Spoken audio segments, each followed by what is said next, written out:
Until recently, we have believed that the earliest turquoise was mined in Egypt around 3000 BC and in China around 2000 BC. But recent excavations in Western Iran have demonstrated that turquoise has been mined as early as 7000 BC. And we assume, since you're going to be looking for the closest source of turquoise, that would have been from the mines at Nishabur in northeastern Iran.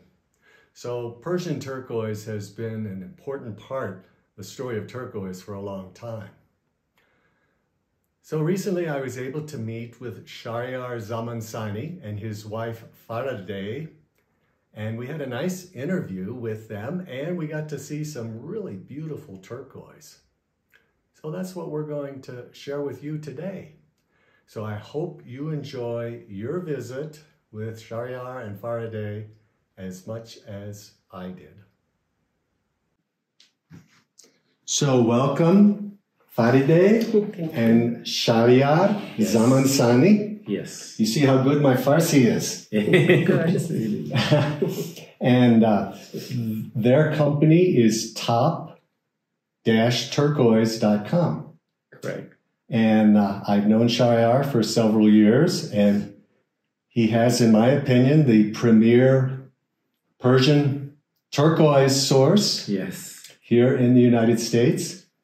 And Farideh is a jeweler and has her own line of jewelry that she designs and is made in Istanbul. Yes. So welcome. Thank you. So would you give a brief explanation of how did you get involved in the turquoise and jewelry business? Of course. As you mentioned, I am Farideh Mihan, wife of Shahryar Zamansani. My background, actually my father was in the turquoise business when I met Shahryar, and Shahryar background and his job was business and trading.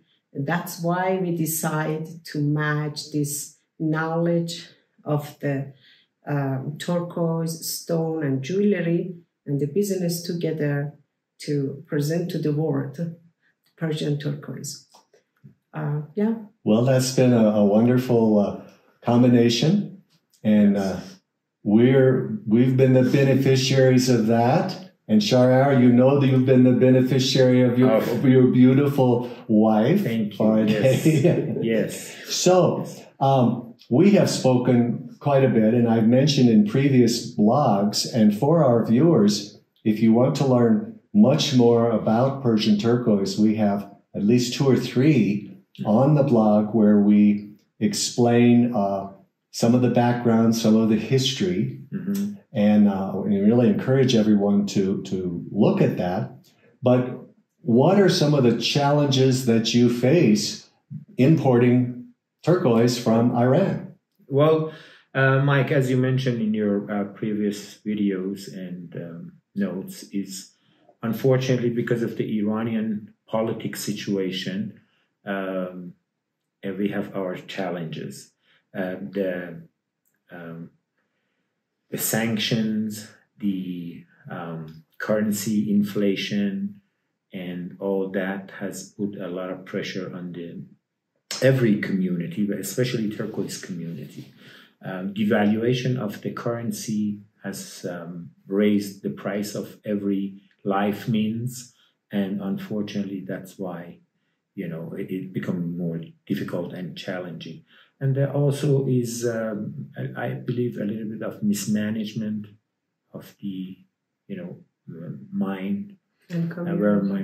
Well, I know you have to be somewhat judicious in what you say because you have to go back to Iran. So you don't want to be saying something publicly, but Mike has no such problem. So I can be a little bit more direct in saying, certainly everyone can understand that if you want to do business anywhere, if the first thing you start off is not knowing who you have to pay off and how much, so it's basically Correct. with corruption, and this could be in any country, not just our target is to improve my father business to the next generation and the other country. That's it. Yes, but again, that is the challenge, and I think that's a lot of the political issue that's there. It is. Secondly, is just with the sanctions, you want to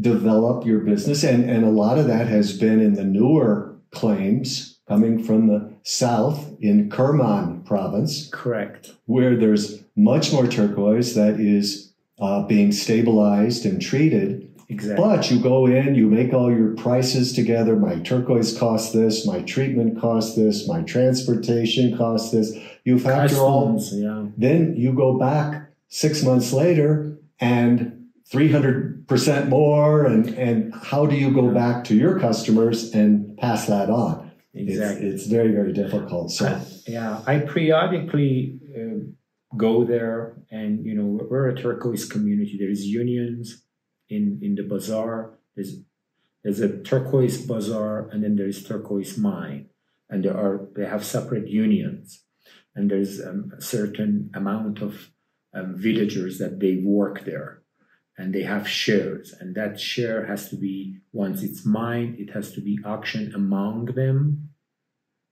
and they get their share. So that's first hand. And then beyond that, it comes to the Mashhad market, where the center of the market. So that is at the mine. There's the little village and the higher village, and they are still part of really the ancient tradition of the clans who control the actual mining. Exactly. And many of that still, as you're saying, it still exists. Oh yeah, they exist. Basically, Nishabur was this the Silk Road passed there, in the past, in very long past. And then there is a smaller village, which is about 40 kilometers away from Nishabur. And up until 15 years ago, we actually didn't have that. That's a small village, which is called Firuze. And Firuze, I remember at that point, they appointed a mayor for it. We had the first session of stone, and Mashhad, the state of Khorasan, became the first city, a stone city in Iran, actually. And so going back to that village, which is called Firuze. Turquoise City. Turquoise City, Firuze means turquoise, is exactly 40 minutes away from the mine. Okay, excellent. Well, as we've had a number of videos on the history. And certainly the whole introduction of turquoise to the West came because of the Turkish merchants. Exactly. And then the French who were importing this said, this must be the Turkish stone. Exactly. So that was really the important introduction. And I think in a large case of why for many, many years, it was that sky blue. We're going to talk about that, what is called Ajami. Correct. That Tiffany really popularized, and we can talk a little bit more about that. Sure. But what really interests me is that for a long time, Egypt sort of took the lead saying, hey, we were the first ones. Correct. And in this country, that was due in large part because in the 70s, there was the tour of the archaeological excavations of Tutankhamun. Correct. And so everybody became, this was all came that. And there was early mining in the Sinai, but just a few years ago, archaeological excavations in the northwest of Iran, in the ancient kingdom of Elam. Exactly. They found that, and now we're back to 8,000 BC. Yes. This is really the beginning of modern history, of recorded history. And of course, before Egypt. Yes. Many thousands of years before Egypt. Yeah. And so you have to think, where did people of Elam get their turquoise? And I would say, what's the closest? And Nishabur was the closest. Is much closer than the Sinai. The Sinai.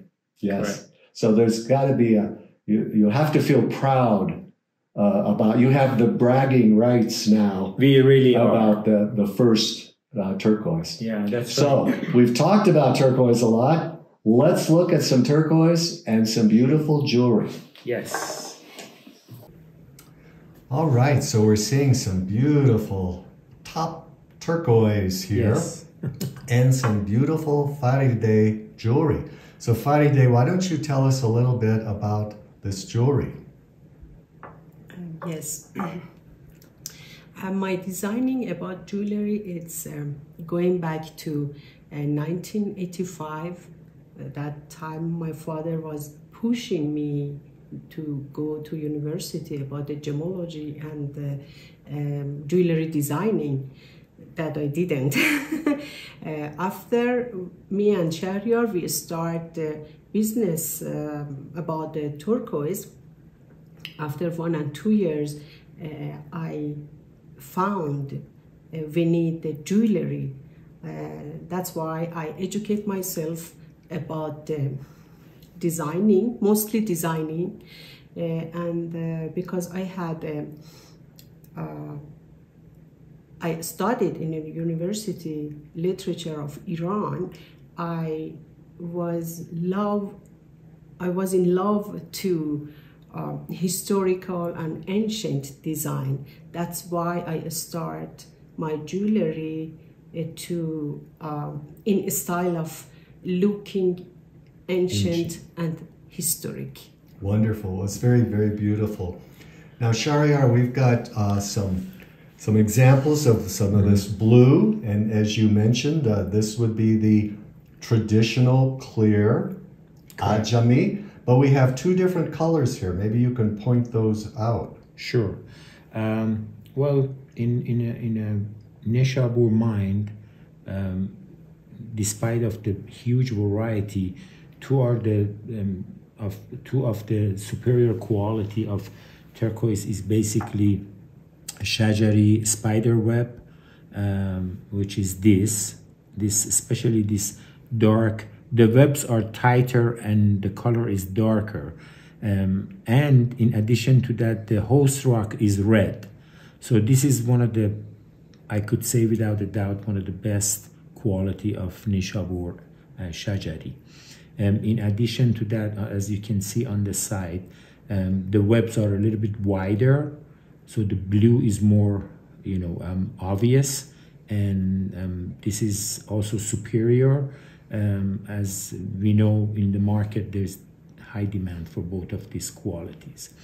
And then we go here to very dark, beautiful Ajami, which is dark blue, and this is what basically all there was in the old days. Famous for blue. Persians are known for, dark blue turquoise, and that's how it got really popular a few hundred years ago. Persian blue. Yeah, Persian blue. It's known for, it's just dark blue. And then we go here to the lighter blue, which is, we could refer it as Tiffany blue, which a lot of European designers, famous brands and all utilize this kind of mostly art dynasty crown. Yeah, all the old kings and queens and priests also utilize this kind of softer blue. Now, we know turquoise is basically a soft stone, and the rule of thumb is 80% or more requires treatment to be used. But you have told me that at Nishabur is much harder stone, and that percentage is much less that would be treated. So this is all natural stone? Yes, Mike, that's correct. Nishabur, because of the geographic, the soil, the mine, the nature of the geographic of stone that exists there is much harder than, for example, Kerman. The stones really don't need treatment, not unless they want to make beads perhaps, and because of the drilling, as you are all aware or may be aware, the density of turquoise is normally between 2 to 5, and when drilling, it creates cracks. So except if they want to make beads, in my opinion, none of the Nishabur stones needs to be treated. So that's why I say, the majority does not need treatment. Now, Faraday, where can our viewers purchase your jewelry? Or is it only wholesale? Almost international, everywhere. So you have a website of your own, or is it? I have Instagram, but because my work and my jewelry is all handmade from A to Z, is handmade. It's limited to go online.